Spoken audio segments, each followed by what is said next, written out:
May this story find a place in your heart, and may it bring you a measure of peace and understanding. For 3 days, the bruise on Ilara Vance's cheek was her secret. It was a violent purple testament to a moment of shame, hidden beneath a careful layer of foundation and concealer. 3 days since her father, Arthur, the same man who once taught her to ride a bike, had lashed out from a place of drunken despair. But secrets, like bruises, have a way of revealing themselves under the right light. And the light in the underground clinic, tucked away in the humid heart of Miami, was unflinchingly honest. Jin Woo Kwon, the man who ran this clinic, missed nothing. His world was built on observation, on seeing the details others overlooked. His reputation was one of steel and silence, the quiet authority of a man who moved through the city's shadows. But with Ilara, there was a gentleness that defied his legend. It was just before 11 on a Wednesday night. The air smelled of antiseptic and rain. He didn't ask. He simply tilted her chin, his touch surprisingly soft, turning her face toward the harsh fluorescent glare. The silence stretched, and in it, Ilara's carefully constructed composure began to crack. "My father," she whispered, the words tasting like ash. What followed would be a reckoning, a choice that would either piece her broken family back together or shatter the fragile remnants for good. Because when a man like Jin Woo decides to care, there is no middle ground. There is only the before and the after. His hand remained steady beneath her chin, a silent anchor. But his eyes, deep and perceptive, turned cold with a clarity that seemed to draw the warmth from the room. "Your father," he repeated, not as a question, but as a fact being laid bare.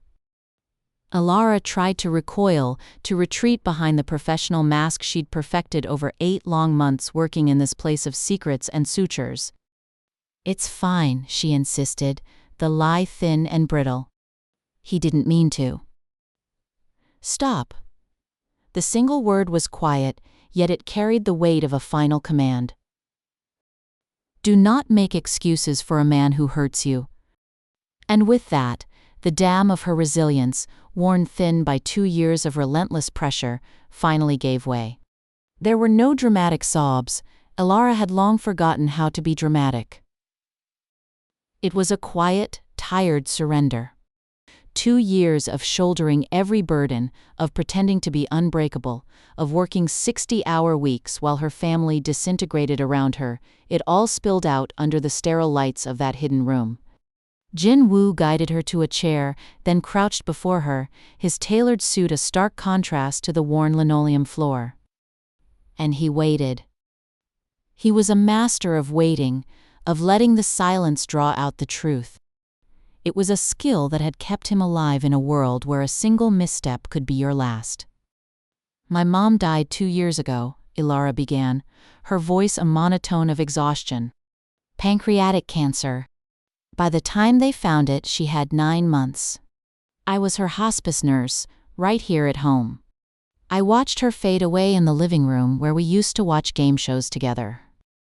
She swiped at her eyes with the back of her hand, a gesture of pure fatigue. Even with insurance, the bills were astronomical. Nearly $200,000. We liquidated my parents' savings. Sold my mom's jewelry. It was a drop in the ocean. Jin Woo remained silent, his focus absolute. It was an unnerving, profound kind of attention that made her feel truly seen for the first time in years. Dad, he couldn't cope. Losing her didn't just break his heart, it broke him. The drinking started, then the gambling on those sports betting apps. Anything to numb the pain. He lost his foreman job. I was already working at Tampa General, but I started picking up every overtime shift I could. Then I found this job, for the cash under the table, because the bank was threatening foreclosure on our house. The house I grew up in. The house where my mother died. Her voice trembled. My younger brother, Leo, is still at the University of Florida. It was Mom's dream for him to be the first in our family to graduate college, to have a normal life. So I work, and I send him money, and I call him and pretend that everything is okay. She instinctively touched the bruise, flinching at the memory. 3 nights ago, Dad came into my room, drunk. He started yelling, saying I was going to work myself into an early grave, just like Mom. I told him he lost the right to have an opinion on my life the day I became the one paying all the bills. The only one keeping us from being homeless. A single tear traced a path through her makeup. He hit me. Just once. And then he just stood there, looking at his own hand as if it belonged to a stranger. I heard him weeping in the hallway, but I locked my door. I couldn't deal with it. If I acknowledged it, it would become real, and I don't have the strength to deal with one more real thing. She finally looked up at Jin-woo, her eyes filled with a weary shame. So for 3 days, I've been covering it up.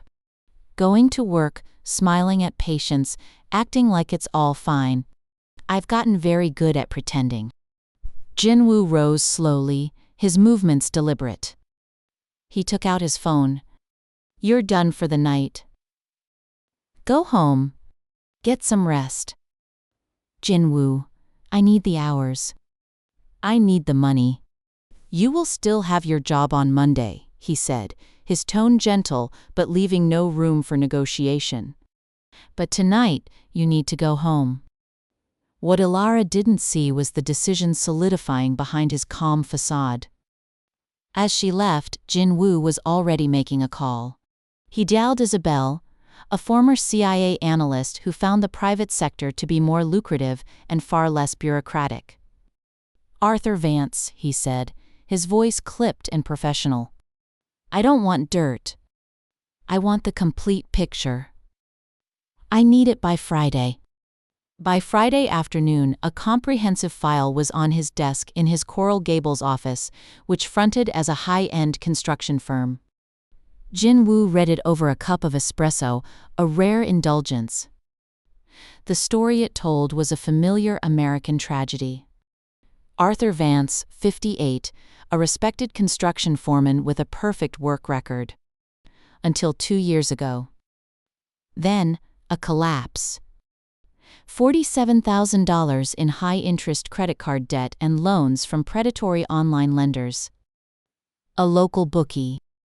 And the family home, 3 months behind on the mortgage, just weeks away from foreclosure.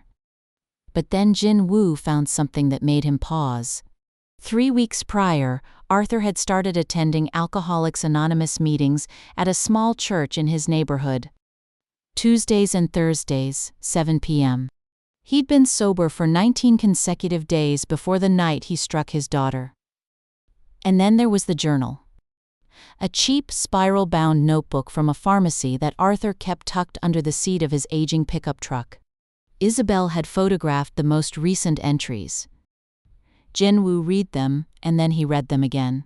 The entries weren't dated, just raw, fragmented thoughts. 1 week sober. Told my sponsor what a failure I've become. He said I need to talk to Ilara, tell her I'm trying. How do you tell your child you're sorry when your actions scream otherwise? 2 weeks.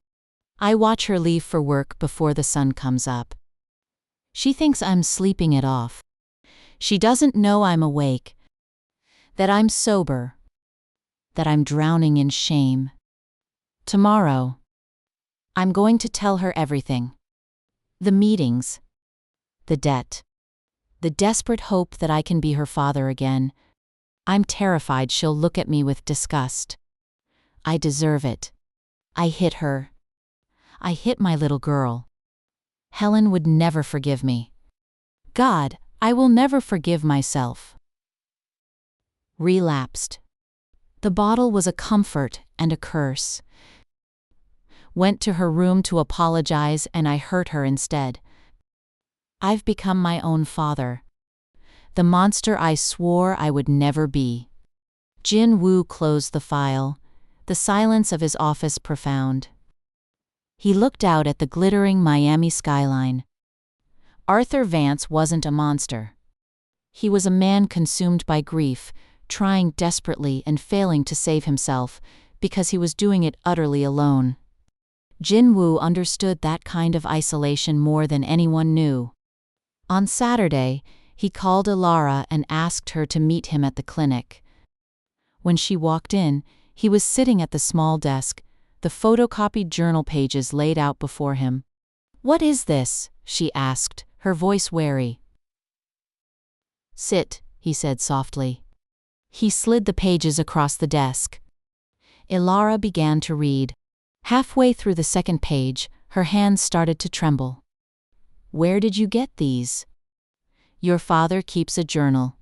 These are from the last few weeks." She read every word. When she was finished, she just sat there, staring at her father's familiar handwriting, at the raw confession of his struggle, a struggle she had been completely oblivious to. "He was trying," she whispered, the words catching in her throat. "He's been going to AA for 3 weeks, and I never knew. We were living under the same roof, and I had no idea." The tears came then, not of exhaustion, but of a complex, aching sorrow. Jin-woo moved from behind the desk and knelt beside her. She turned, burying her face in his shoulder, and he held her as she wept. "We've been drowning in the same house," she gasped between sobs. "Both of us just trying to keep our heads above water, and neither of us ever reached out a hand." He let her cry until the storm passed. Then, he spoke the words that would change the course of their lives. "Sunday morning. You, your brother Leo, and your father. You will sit at your dining room table, and you will have one completely honest conversation." She pulled back, her eyes red and swollen. "What are you talking about?" "We can't. I will handle the financial situation. That is not what this is about. I am asking you if you are willing to have the hardest conversation of your life to save your family." Ilara was silent for a long moment, the weight of his question settling upon her. Then, with a slow, deliberate nod, she agreed. "Okay. I'll call Leo. I'll tell him to come home." That night, Ilara sat in her childhood bedroom and dialed her brother's number. He answered with the sound of music and laughter in the background, the soundtrack of the normal college life she had sacrificed so much to protect for him. "Hey, Ilara. What's up?" She took a deep breath. "I need you to come home." Sunday morning. The music in the background seemed to stop. "Is Dad okay?" "What's wrong?" "It's about Dad. It's about all of us. Please, Leo. I really need you to be here." There was a pause on the line. "Okay," he said finally. "I'll leave tomorrow night." "Thank you," she whispered. After she hung up, she looked around the room, at the faded posters on the wall, and the view of the backyard where her mother's garden used to be. For 2 years this house had been a prison of grief. But tomorrow, it might just become a sanctuary again. Before we witness the moment that could shatter or save this family, take a moment to reflect. If their journey speaks to a struggle you've known, consider sharing this story. By liking this video and subscribing, you help us create a space for these vital conversations. May your day be filled with the grace you so freely give to others. Sunday morning arrived with a heavy stillness. Ilara was up at dawn making coffee in the old machine that had been her mother's. Leo's car pulled into the driveway at 8:30. He looked tired, the youthful energy of college life replaced by a weary concern. They exchanged a nod in the kitchen, 2 siblings who had become strangers in their own home. By 10 o'clock they were seated at the dining table, the same table where their mother, Helen, had served countless family dinners. Her empty chair at the head of the table was a silent, powerful presence. Arthur looked sober but terrified. Leo looked confused, and Ilara looked like she was carrying the weight of the world. "Okay," Leo said, breaking the tense silence. "What's going on?" "You sounded serious, Ilara." Ilara turned her face so the morning light caught her cheek. The bruise was now a sickly yellow-green, faded but still undeniably there. Leo's eyes widened in horror. "Ilara, what happened to your face?" She looked directly at her father. "Dad did this." The silence that followed was absolute. Arthur closed his eyes, his hands flat on the table as if to steady himself. "I did," he confessed, his voice thick with shame. "I was drunk, and I hit my daughter. There is no excuse." Leo shot to his feet, his chair scraping loudly against the wood floor. "You hit her?" "Sit down, Leo," Ilara said, her voice quiet but firm. "There's more." She laid the photocopied journal pages on the table. "He's also been going to AA meetings for 3 weeks. He was 19 days sober before he relapsed. This is his journal." Leo picked up a page, his expression shifting from rage to confusion, and finally, to a profound sadness. "You were trying," he said, his voice cracking. "You were trying to get sober, and you didn't tell us." Arthur's hands trembled. "I lost myself when your mother died. I couldn't save her, and when she was gone, I didn't know who I was supposed to be. I became your burden instead of your father." "Dad," Ilara started. "No, let me say this." Arthur looked at his children, tears streaming down his weathered face. "I gambled to feel something other than pain. I drank to forget what I'd become. And I hit you, Ilara, because I was so consumed with my own self-hatred that I took it out on you. And I will never be able to forgive myself for that." Now Leo was crying too. "I hid away at school while you carried everything, Ilara. I'd come home for holidays and see how exhausted you were, and then I'd just go back to my life and pretend it wasn't happening. I've been such a coward." "You're not a coward, Leo," Ilara said softly. "Yes, I am," he insisted. "I've been seeing a campus therapist for depression and anxiety since last year. I never told either of you because I didn't want to be another problem to solve. So I just stayed away and let you drown while I played at being a normal college kid." Then it was Ilara's turn. She took a steadying breath. "I've been working for a criminal organization. The clinic in Miami, it's run by the Korean syndicate. I patch up gunshot wounds for cash because we were about to lose everything. For 2 years I have been so angry. Angry at Dad for giving up. Angry at you, Leo, for getting to escape. But mostly, I've been angry at myself." She wiped her eyes. "I never asked for help. I just thought if I worked hard enough, I could hold it all together, and somehow, that would mean Mom wasn't really gone." For the first time in 2 years they talked. They confessed their secrets, their fears, their resentments.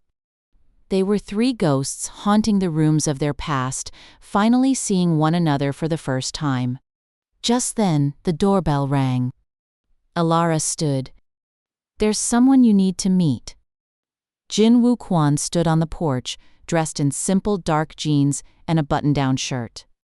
He looked less like a crime lord and more like a friend. He waited to be invited in and didn't sit until Arthur gestured to the empty chair. "This is Jin-Woo," Ilara said. "He runs the clinic. He's the one who found Dad's journal."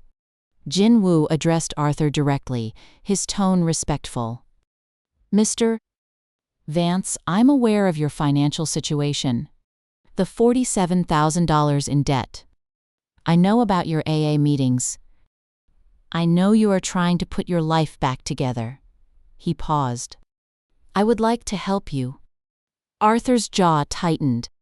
"I don't take charity from criminals." "This isn't charity," Jin-woo said calmly. It's a business arrangement. My company will pay off your debts in full. You will come to work for me as a site manager for $75,000 a year. You will repay me $1,000 a month, interest-free, until your debt to me is cleared. My company will also bring your mortgage current. He met Arthur's gaze. This allows you to maintain your dignity while giving you the stability to focus on your sobriety. My only condition is your continued commitment to your recovery. And if I relapse? Arthur asked, his voice raw. Then we will deal with it, Jin-woo replied. Recovery is not a straight line. Arthur looked at Ilara, truly looked at her. What do you want? It was the question she had been waiting 2 years to hear. I want you to get better, Dad. I want to be your daughter again, not your caretaker. I want our family back. Arthur looked at Jin-woo's outstretched hand. After a long moment, he shook it. Okay. Leo cleared his throat. I'm taking the semester off. I'm coming home. I'm done running away. The 4 of them sat at that table, and for the first time since their mother's passing, the house was filled not with grief, but with the fragile, flickering light of hope. The first month was like learning to breathe again. Arthur started waking up early, making coffee before heading to his new job. He and Ilara would sit in a quiet, comfortable silence in the mornings, a welcome change from the heavy, suffocating silence of before. He came home from work physically tired but clear-eyed, a man with a purpose again. He earned his 30-day sobriety chip at his AA meeting, with Ilara and Leo in the audience, clapping until their hands were sore. Leo found a job and a small apartment nearby, close enough to help but far enough to give them all space. But he never missed a Sunday dinner. Ilara quit the clinic. She cut her hospital hours back to a normal 40. She started jogging in the mornings, feeling the simple joy of moving without the crushing weight of exhaustion. Slowly, life began to return to the house. Arthur started tending to his late wife's garden. Together, they repainted the living room. They went through Helen's closet, sharing tears and memories, keeping the small treasures and donating the rest. They weren't erasing her, they were making space to live again. Jin-woo started coming to Sunday dinners. At first it was awkward. But soon, he and Arthur were spending afternoons in the garden, 2 men from different worlds finding common ground in talk of tomato plants and mothers who worked too hard. Jin-woo called Ilara every night. Did you eat today? He would ask, a simple question that meant everything. They hadn't even kissed, but they were building something real, one small, consistent act of caring at a time. 3 months after that first honest conversation, Ilara found herself standing in her mother's kitchen, making pot roast from a stained recipe card. Through the window, she saw her father and Jin-woo laughing in the garden.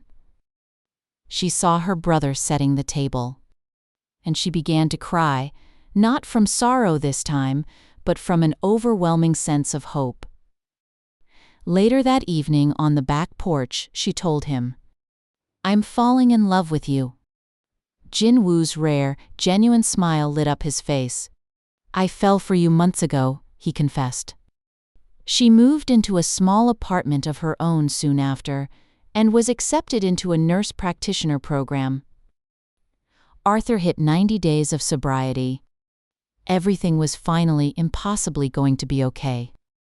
And that's when Jin-woo's phone rang. An unknown number. A calm professional voice on the other end. We have Leo Vance. The world, which had just begun to feel so full of light, suddenly stopped. Happiness, in Jin-woo's world, was often a borrowed thing. And the debt was always called in. What comes next will test whether this family's healing is real, or just a beautiful illusion. When Jin-woo's phone rang, he was in a budget review meeting. He answered on instinct. "We have Leo," the voice said. It was Min Su, his ambitious and ruthless lieutenant. Taken from the gym parking lot an hour ago. He's unharmed. For now. Jin Woo stood and walked out of the conference room, his face a mask of calm. "What do you want?" "You step down. Transfer all operations to me. Walk away, and the boy lives. Refuse, and we send him back to his sister in pieces. You have 24 hours. Let me speak to him." A pause, then Leo's voice trembling with fear. "Jin Woo, don't do it," the line went dead. Jin Woo stood in the hallway, his world narrowing to a single point of focus. He had known that caring for people made them a liability in his world. He just hadn't prepared for the sheer agony of it. Within 2 hours his network had confirmed everything. The white van, the warehouse by the Miami port. 6 guards. Leo was inside. It was a trap, designed to lure Jin Woo to his death. Min Su didn't just want power, he wanted to make an example of him, to prove that Jin Woo's newfound compassion had made him weak. At 4:45 p.m., Jin Woo pulled up to the Vance house in Port Blossom. The moment Alara saw his face, she knew. He walked inside and found Arthur in the living room. "Something's wrong," Arthur said, putting down his newspaper. They sat at the dining table, the scene of their rebirth just months ago. Jin Woo told them everything. "They took him because of me," Jin Woo said, his voice hollow with guilt. "Because I let myself care about your family, and in my world, that makes you a target." "This is because of us," Ilara said, her fear quickly turning to fury. "Where is he?" Arthur stood, his fists clenched. "Where is my son?" "Miami Port," Jin Woo said. "But this is my fight. You need to stay here where it's safe." "No." Ilara's voice was like steel. "He is my brother. We are a family. We do this together." "Ilara, you don't understand the danger." "You are not doing this alone," Arthur interrupted, standing beside his daughter. "What's the plan?" Jin Woo looked at them, this broken, healing family, offering to walk into the fire with him. "It's a trap," he said finally. "Min Su wants me dead." "Then you won't go in alone," Arthur said, his voice steady and clear. And so, Jin Woo told them the plan. He would appear to surrender.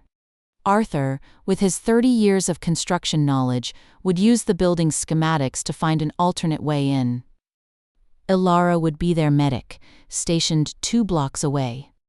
And 8 of Jin Woo's most loyal men would form a perimeter. "I can't ask you to do this," Jin Woo said. "You're not asking," Ilara replied, her hands shaking but her resolve unbroken. "We are telling you. We get Leo back together, or not at all." At 9:30 the next morning, Jin Woo's car pulled up to the warehouse. He stepped out, hands open and visible. Inside the warehouse, Min Su stood over Leo, who was tied to a chair. "You came alone," Min Su sneered. "You really have gone soft. The girl made you weak."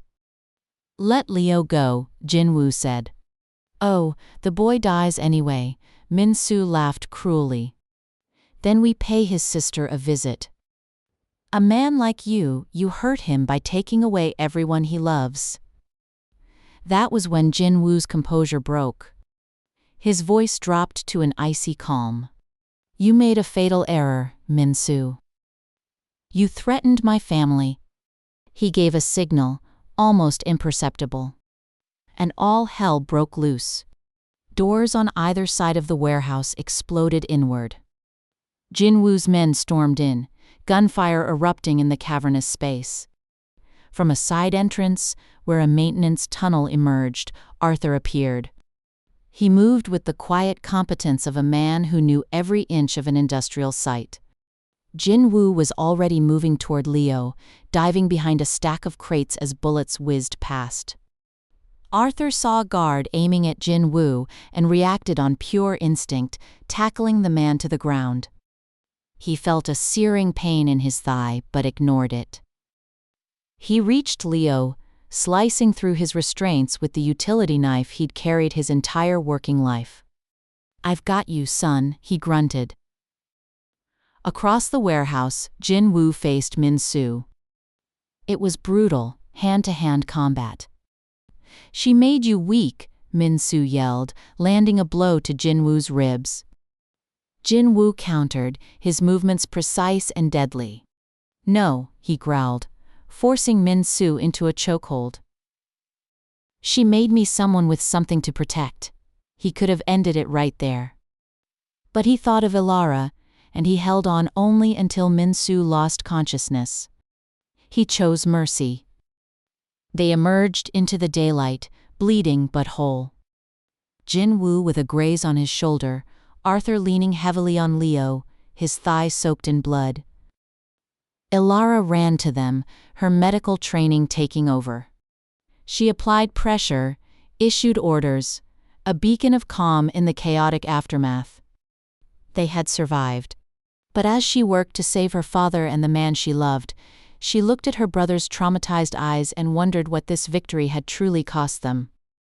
That night, they were back at the house. Arthur was on the couch, his leg bandaged and elevated. Jinwoo was in a recliner, his arm in a sling. Leo was shut in his room. The silence in the house was heavy with unspoken trauma. In the early hours of the morning, Ilara found Leo in the kitchen, staring into the darkness. "I really thought I was going to die," he whispered. And then he broke, sobbing in his sister's arms like he was a child again. The next morning, they sat at the dining table. "I heard a man yesterday," Arthur said, his voice hoarse. "To protect my son. And the terrifying thing is, I'm not sorry." "You saved my life, Dad," Leo said, looking at his father with new eyes. "You were the dad I remembered, the one from before Mom died." "This happened because I brought my world into yours," Jinwoo said, shame lacing his words. "Stop," Ilara said firmly. "You are a part of this family. When one of us is threatened, we all fight. That's what family does." In the end, they chose each other. The weeks that followed were filled with the hard work of healing. Arthur committed to his physical therapy and his AA meetings, talking through the violence he'd committed. Leo started seeing a trauma therapist. Ilara found solace in the routine of her hospital shifts. And Jinwoo systematically dismantled the most dangerous parts of his organization, creating a fortress around the family he now called his own. One afternoon, Arthur sat in his truck outside a liquor store, a bottle on the seat beside him, 5 months of sobriety about to go up in smoke. But instead of opening it, he called Jinwoo. And Jinwoo dropped everything and drove 4 hours from Miami, staying on the phone with him the entire way, not as a boss, but as a brother. When he arrived, Arthur poured the whiskey onto the pavement. That week, he got his 5-month chip, with his family cheering him on. 6 months after the day Ilara's bruise had started it all, they drove to the cemetery. It was the first time they had all visited Helen's grave together. One by one, they spoke to her. Arthur apologized for falling apart and promised he was finally the man she had married. Leo apologized for running away and thanked her for giving him a father who would walk through fire for him. Then Ilara, holding Jinwoo's hand, introduced him. "This is Jinwoo, Mom. His world is complicated, but he sees me. He takes care of me. And I'm going back to school. I'm finally learning how to let someone help me." Jinwoo stepped forward. "Mrs. Vance," he said quietly, "I love your daughter. I know I brought danger into her life, and I will spend the rest of my days making amends for that." But I promise to protect her, to support her, and to be worthy of the light she brings into the world." Arthur put a hand on Jin Woo's shoulder. "She would have loved you, son. You showed up. That's all she ever cared about." Then Arthur unveiled a wooden bench he had built, and they placed it by the headstone. A year after the bruise, life had found a new, beautiful rhythm. Arthur was a year sober and a regional manager at his company. Leo had graduated and was working in Tampa, his trauma managed, his future bright. Ilara was at the top of her class in the nurse practitioner program. She and Jin Woo now lived in the renovated house next door to her childhood home. He split his time between Miami and Tampa, having found a balance between his two worlds. On a warm spring evening, after another chaotic and joyful Sunday dinner, Jin Woo and Ilara sat on their back porch. The sun was setting, casting a golden glow over Arthur's garden next door. "I see it all," Jin Woo said quietly, taking her hand. "Sunday dinners, arguments over who does the dishes, growing old right here. I see a future with you, Ilara. With this complicated, messy, beautiful family we've made." Tears of joy streamed down Ilara's face. "Yes," she whispered. "Yes to the future. Yes to all of it." They had been broken by grief and nearly destroyed by secrets. They were saved by an unexpected love and had to fight through violence to protect it. Their healing was not a perfect, seamless thing, but a patchwork of scars, second chances, and unwavering commitment. They were a family, remade in the crucible of loss and forgiveness. And in the ways that truly mattered, that was everything. This family chose the difficult truth over the easy lie. They chose to face the darkness together rather than drown in it alone. What choices are you making today? If this story of resilience and love resonated with you, please consider liking this video and subscribing to our community. Remember that true strength is not about never falling, but about who you have beside you when you find the courage to get back up. Thank you for listening.